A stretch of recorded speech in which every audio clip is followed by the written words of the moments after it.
Hello दोस्तों, आपका स्वागत है अपने चैनल RSR स्टडी पॉइंट में।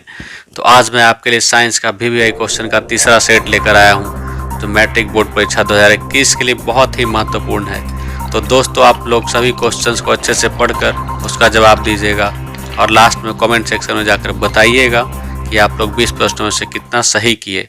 तो चलिए अब अपने इंपॉर्टेंट क्वेश्चन की ओर चलते हैं।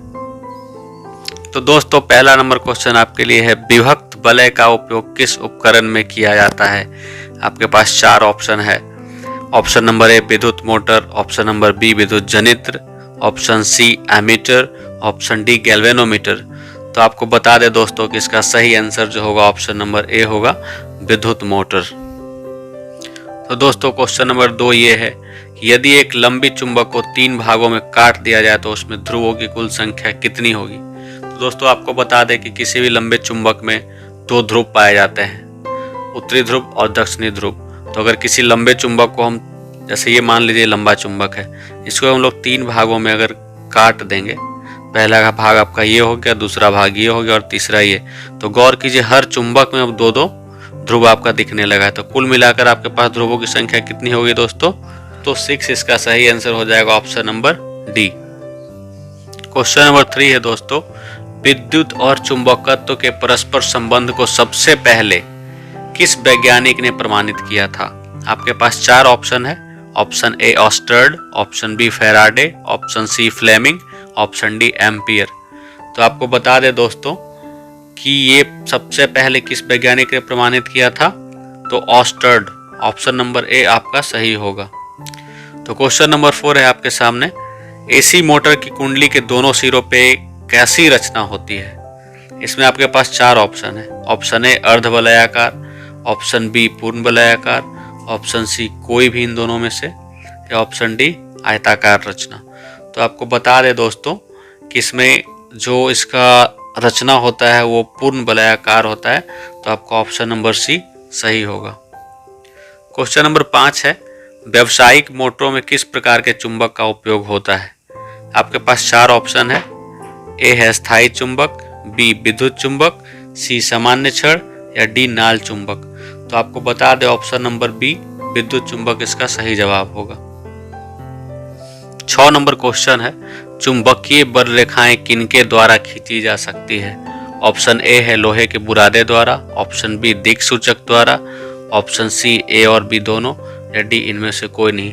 तो आपको बता दें दोस्तों कि चुंबकीय बल रेखाएं लोहे के बुरादे के द्वारा भी खींचा जा सकता है और दिक्सूचक के द्वारा भी खींचा जा सकता है, इसलिए आपका ऑप्शन नंबर सी जो है वो सही होगा।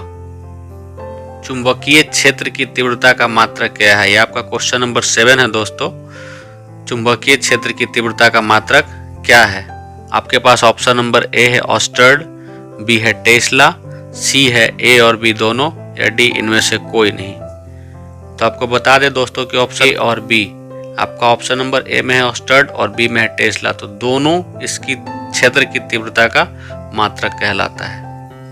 क्वेश्चन नंबर 8 है दोस्तों, सीसा और टीन के मिश्र धातु को क्या कहते हैं। आपके पास 4 ऑप्शन है। ए शोल्डर, बी स्टील, सी गन मेटल, या डी उपधातु। तो आपको बता दें कि सीसा और टीन का जो मिश्र धातु है वो शोल्डर कहलाता है। ऑप्शन नंबर ए आपका सही होगा।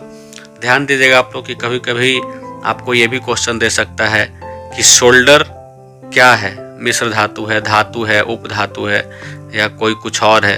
तो आपको इसमें याद रखना होगा कि शोल्डर जो है मिश्र धातु है। क्वेश्चन नंबर 9 है दोस्तों, कौन सा अधातु कमरे के ताप पर तरल अवस्था में पाया जाता है। आपके पास 4 ऑप्शन है। ए पारा, बी ब्रोमीन, सी सल्फर, या डी सोडियम। तो आपको बता दें कि वो अधातु जो कमरे के तापमान पर तरल अवस्था में यानी द्रव अवस्था में पाई जाती है वो है ब्रोमीन। इसके जगह पे आपका ऐसा ही पूछ सकता है दोस्तों कि कौन सा धातु कमरे के ताप पर द्रव अवस्था में पाया जाता है। तो जब धातु की बात की जाएगी तो आपका उसमें पारा हो जाएगा। इसमें आपका 2 क्वेश्चन का आंसर छुपा हुआ है, तो आप लोग याद कर लीजिएगा, अधातु में ब्रोमीन तथा धातु में अगर यही क्वेश्चन पूछा जाए तो पारा। क्वेश्चन नंबर 10 है, धातुओं के ऑक्साइड को क्या कहा जाता है। तो आपके पास 4 ऑप्शन है। ए क्षार, बी भस्म, सी लवण, या डी अम्ल।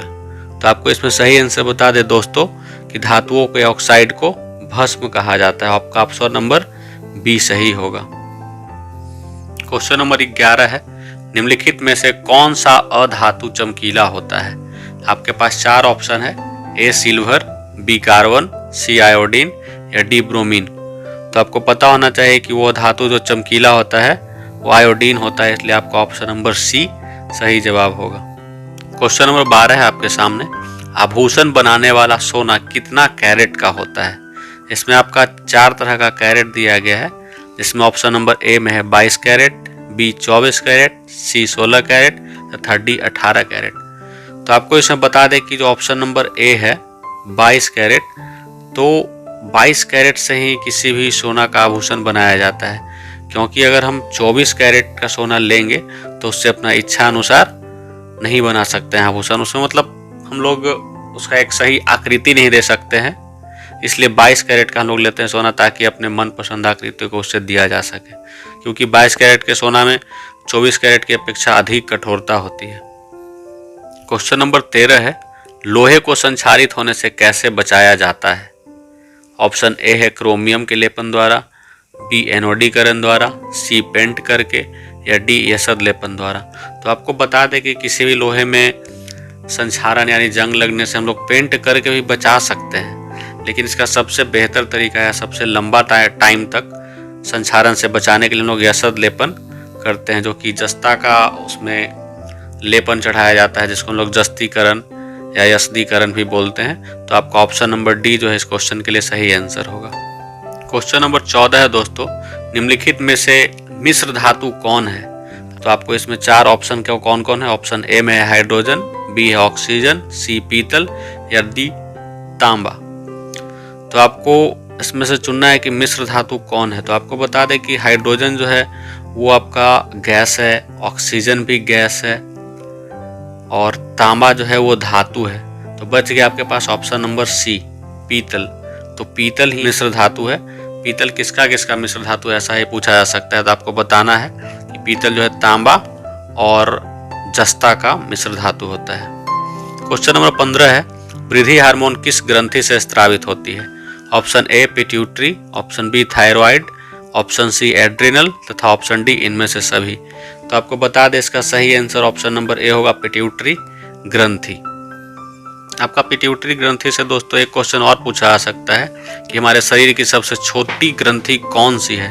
तो इसमें आपका आंसर भी पिट्यूटरी ही होगा।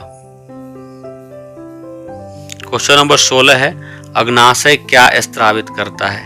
आपके पास 4 ऑप्शन है, ए इंसुलिन, बी एड्रेनिन, सी एस्ट्रोजन या डी एंड्रोजन। तो आपको बता दें इसका सही आंसर ऑप्शन नंबर ए होगा इंसुलिन। क्वेश्चन नंबर 17 है दोस्तों, लिंग गुणसूत्र का पूर्ण जोड़ा किसमें पाया जाता है?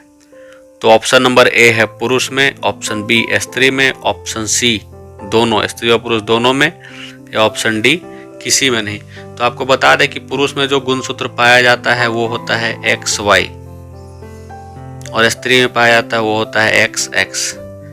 तो आप इसमें गौर से देखिएगा कि जोड़ा किस में लग रहा है। आप पुरुष में अगर देखा जाए तो पुरुष में X और Y है, किसी का भी जोड़ा ना X का जोड़ा लगा ना Y का जोड़ा लगा, जबकि स्त्री में क्या है XX का जोड़ा लग गया है। तो इसका सही आंसर दोस्तों ऑप्शन नंबर बी होगा कि जो लिंग सूत्र का पूर्ण जोड़ा पाया जाता है वो स्त्रियों में पाया जाता है।